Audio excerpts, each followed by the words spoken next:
How to log in to WhatsApp with QR code. Hello everybody, welcome back to the channel. Today I'll guide you on how you can log in to WhatsApp with QR code. Now as you know, on your PC, if you try to log into your account, it'll ask you to scan your QR code, and here is how you can do it, how you can log into the PC with the QR code.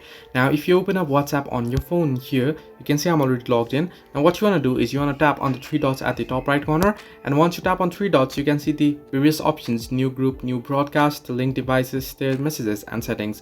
Simply tap on link devices, and here you can read use WhatsApp and web, desktop, and other devices. If you want to link a device, you want to simply tap on link a device. Now you can do so on other websites or other phone as well. Now what you want to do is you will first unlock your device, and once you unlock your device, you want to open WhatsApp on your any other device. Now in my case, I'll just open it up here on the PC, and you can see to set up WhatsApp on your computer and open WhatsApp on your phone and such. And you want to see the QR code here, and as soon as you scan it here, and it's currently opening in on my PC, and I am logged in there as well. So this way you can open WhatsApp or log into WhatsApp with QR code. Hope this helped you. Do like and subscribe, and do not forget to leave a comment down below if you have any further issues.